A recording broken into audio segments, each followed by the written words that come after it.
What's up and welcome back. I'm John Stark from MacTheMovieGuy.com, your favorite blind film critic, and today we're going to talk about Fantastic Four, the 20th anniversary. So this is the 2005 version. I know you thought I came in here and maybe I got the wrong year, and this was a First Steps review, which I hope to get to, but I'm watching this before First Steps. So, yeah. We're revisiting the first Fantastic Four film. Click like, share, subscribe, hit that notification bell. Join me and my cult following here on YouTube. I love my little cult. They're a nice group of people. I'd like for you to join them. You seem like good people. Seem like we'd get along. Click it, click the button. Anyway, so. I actually go into things blind. Other people say they do, which is why I use audio description, which is on the Fantastic Four, which is on Disney Plus currently with audio description done by Deluxe, narrated by Jedediah Barton. And I didn't have any problems with the track. I mean, it did a good job. I've seen Fantastic Four. My vision journey, as it will, is the fact that I used to be able to see and at some point lost my vision, and now I've been doing the blind film criticism thing for a few years. So I have that sight versus not sight perspective, especially on films that I saw and then not saw. So this would be one of those. And I think I've seen it actually a couple times because I actually like the first film. The sequel is a bit rough. I'll have a review for that separately. But the first film, sitting here in 2025 for the 2005 film, we're in 2025. And listening to James Gunn talk about sort of in reaction, not James Gunn, sitting and listening to Kevin Feige listen and react to James Gunn's Superman about his MCU and what he loved about Superman was the fact that you walk into Superman and it just is, and it doesn't baby you with who these characters are and their origin stories. And because it's the first Fantastic Four film, you would think that the origin story would be deeper. And that's kind of what Fanforstic tried to do. Later on, the sort of reboot of the series that didn't work with Michael B. Jordan and Miles Teller, which I'm debating about whether or not I ever want to see that movie again and review it. But that one tried to give even more of an origin story and go back further than this. This one just cuts the bullshit. Like, it feels like it's straight out of a comic book. And at the beginning of the film, you just have, Reed Richards just sitting there sort of explaining the plot of the science project that he has and how he needs the investors to be able to go into space because he surmises this thing. Basically, we have cut to the chase in terms of how the Fantastic Four are created. And we didn't need a lot of exposition. We didn't need to see scenes of everybody when they were kids, or an earlier scene with like Reed and Sue bumping into each other at college and being like, "Oh my God, I'm so sorry. You're beautiful. I love you." How did Reed and Ben meet? I don't know. Nobody cares. You know what I'm saying? Like, it literally just is like, this is the creation of the Fantastic Four, and it gets down to business right away, like brass tacks. Signed, sealed, delivered. Tim Story delivers Fantastic Four up front to you. He's just like, hey, this is it. And he delivers it sort of in the same way, a little bit inspired by like almost Sam Raimi's approach to Spider-Man, but even Sam Raimi goes a little bit more into detail, into like the beginnings of Spider-Man, but it's also, there's a little brush of Spider-Man's origin story of how Spider-Man became Spider-Man, and the death of Uncle Ben, which luckily Tom Holland didn't have to keep doing that with his version of, at some point we figured out that people just kind of remember things, that by osmosis they have learned how Peter Parker, like his history, and Bruce Wayne, we don't need to keep seeing his parents die over and over and over and over and over and over and over in every single iteration of that. So Fantastic Four also is one of the more recognizable brands, I think. So that's the thing about Superman, is that James Gunn can do whatever he wants with Superman because everybody has a passing knowledge of Superman. unless they're dead or lived in cave forever. I think I could find somebody who lives in a cave somewhere in Africa and has never seen the light of day and go, Superman? And they'd be like, yes. Especially if I'm wearing the S, they'd be like, I know that. I know that logo. You know, I mean, like, it's his brand awareness is so high. Even if you haven't seen anything of him, it's really hard to not know what Superman is conceptually.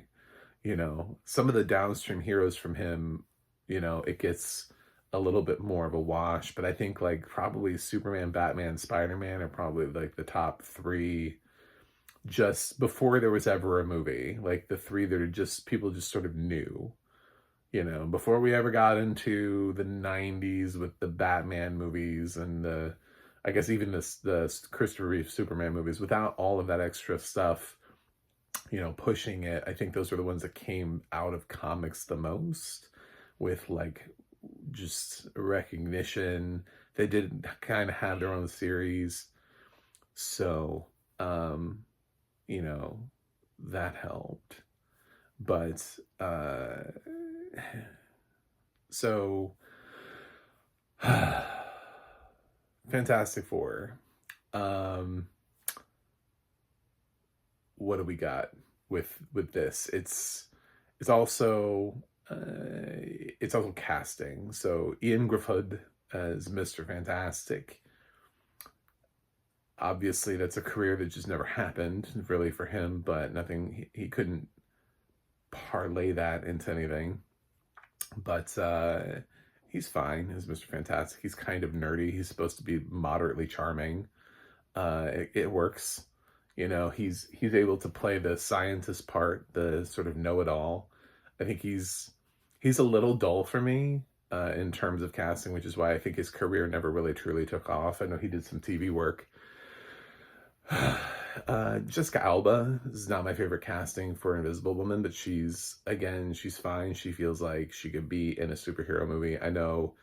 See, in 2005, like if you transport yourself back in time, she was coming off of Dark Angel, so she had sort of already proven herself within a genre, and also with some ability to be able to handle stunt work and look decent sort of in combat and those kind of things. So there's a reason why she's cast here.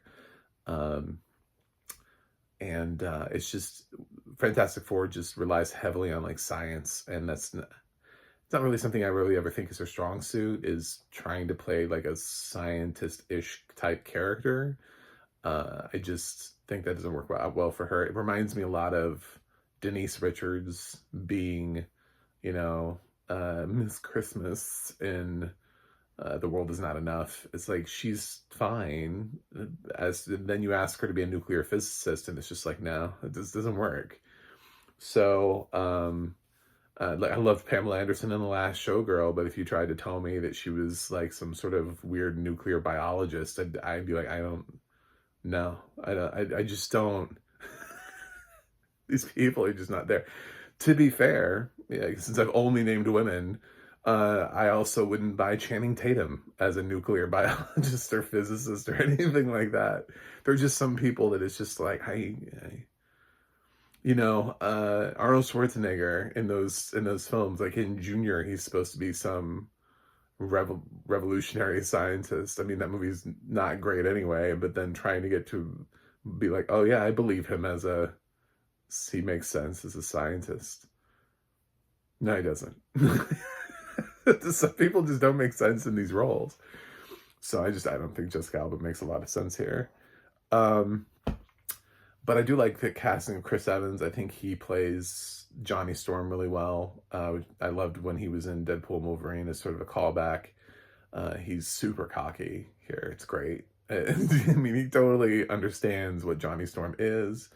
It's a very different flavor than what he'll later give to Captain America, where he has to be very sort of like humble and honorable. There's a very different flavor to his Johnny Storm. But my favorite is Michael Chiklis as Ben Grimm. I think he's great. He's my favorite Ben Grimm. And I say that in advance of seeing Fantastic Four. and of Mas Baccarat's performance, because when I heard the casting, I went through the cast in my head and I was like, this is like, he was the one that stood out to me as being like, I don't know, I don't know if this is, I couldn't conceptualize a Mas Baccarat. I mean, I'm about to see Fantastic Four. He might blow my mind. It might be the most amazing thing I've ever seen in my life. But he was the weakest of the four when I heard it. I know for other people, they were like, oh, Pedro Pascal. Because, I don't know. And people are very finicky nowadays. But, yeah, I love Michael Chiklis in this. He's got a lot of heart. He sounds great as Ben Grimm, and his story arc in this movie is fairly solid. I mean, he has to, when they get back and they all start getting their powers and Ben starts looking the way that he looks, he kind of runs away and he tries to run home, and his wife, doesn't. There's even a nice shot here which with rings, which Tim's story kind of ruins in the sequel by having Ben be the ring bearer. it's kind of heartbreaking later on when his wife puts down the ring and he can't pick it up, and somebody else has to pick it up for him and hand it to him, and he can hold the ring in his hand, but there's nothing you can do with it. Yeah, I mean, there are some moments also, but this film is not perfect. I mean, the big action sequence on the bridge is largely caused by Ben.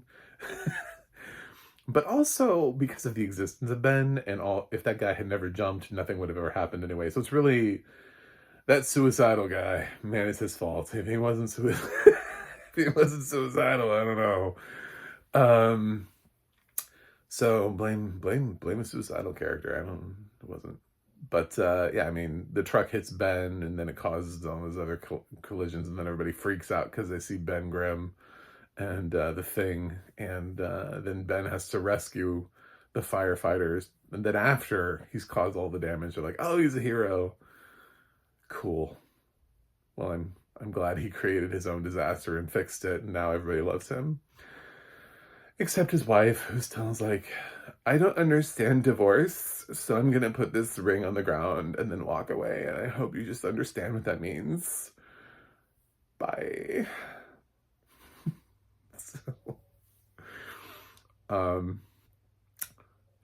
Doom, the late great Julian McMahon.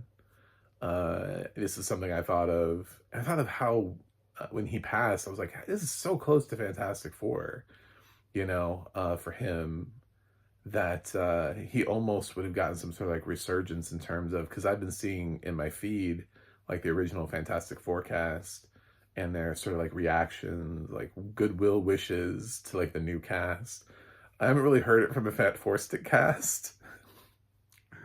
I think they're trying to make people forget the fact that they ever were in a movie about the Fantastic Four. But yeah, so there's that also. But yeah, it's sad to see Julian McMahon go. This is one of the things, as soon as I heard Julian McMahon's passing, my first two things that I thought of, just from the way I consume media, were Fantastic Four and Nip Tuck. And then, of course, Charmed, which I wasn't a huge fan of Charmed. He's also not the lead of Charmed.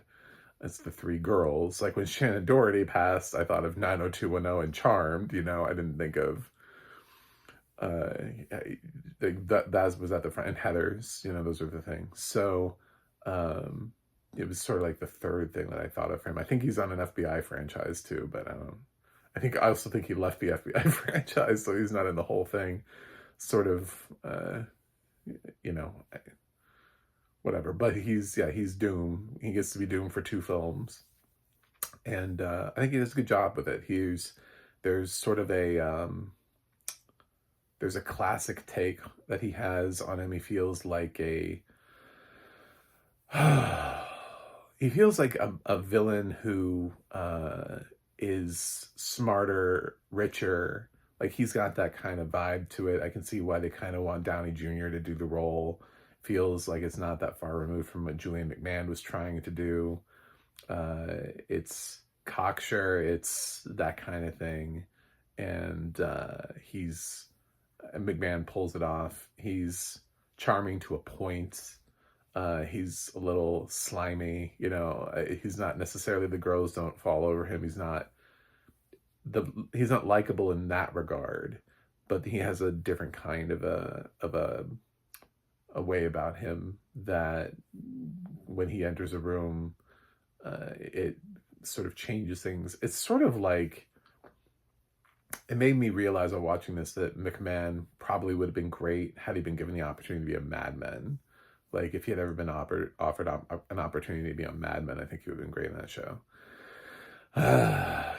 Casting missed opportunity. But, yeah, I like him here. We also have Kerry Washington playing a blind girl. So, about that. So, I'm blind. I guess I have to comment on the blind character. On behalf of all blind, no, this is just me. I'm not speaking. I'm not the fucking Lorax for the blind people. So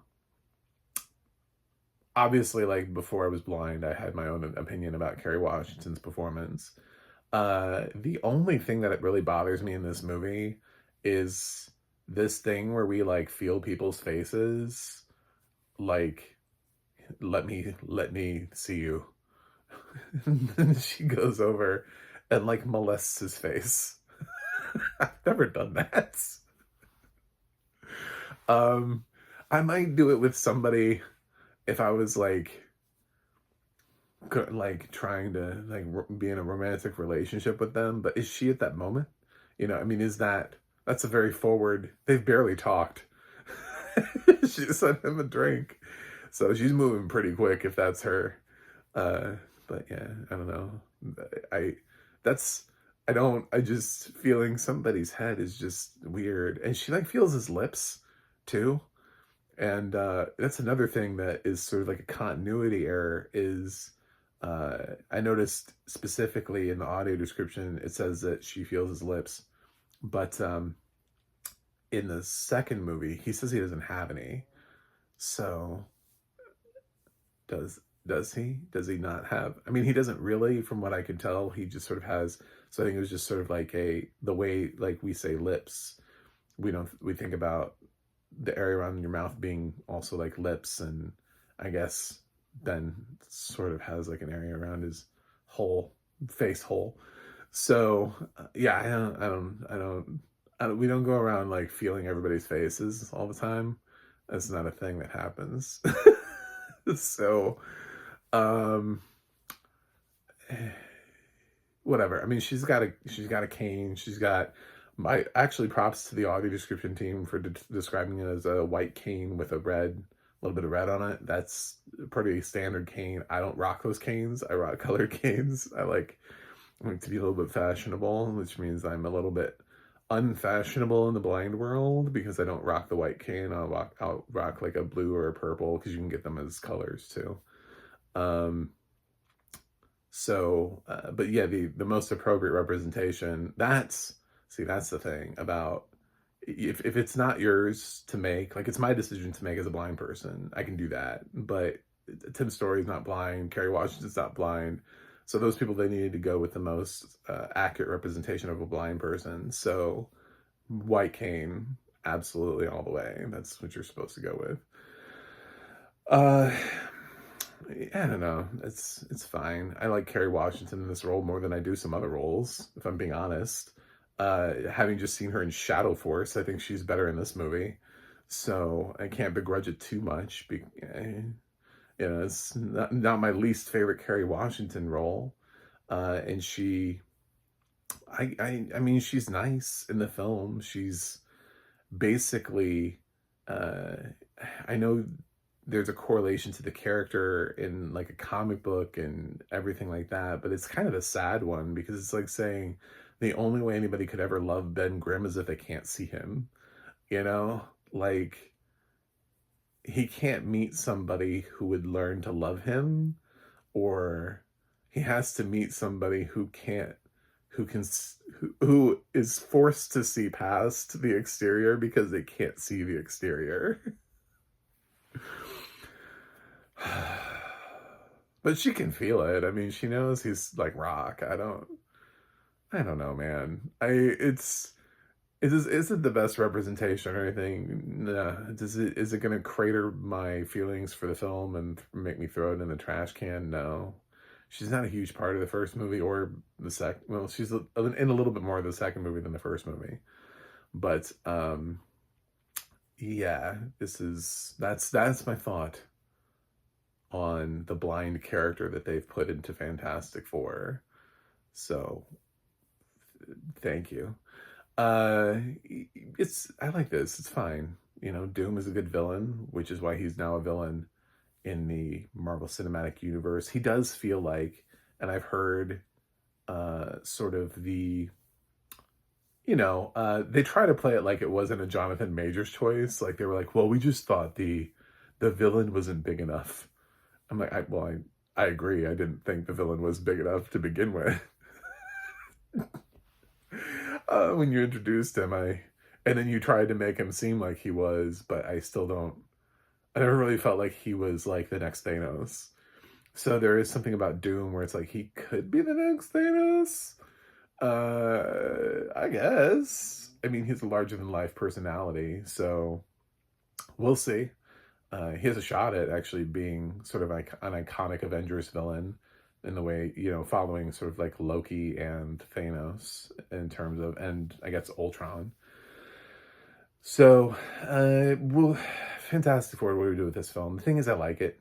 I do. This is the one of the ones leading up to First Steps that I like, and I want to throw that on the tomato meter and say, yep, I think this film works. 20 years later, I look back at these 20th Century Fox Marvel titles as being, they're a little kitschy because they don't feel like they are of today, but I think it still holds up. 20 years later, I'm still entertained by it.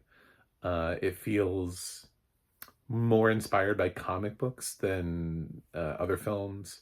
It feels like it's like a cut to a chase version of it, so you don't have to go through the darkest timeline of when they were first children, and we learned how when Ben and Reed were 8 years old, they had this backstory. And I mean, that bogs some of the films down nowadays. Great directors can pull it off, other directors can't.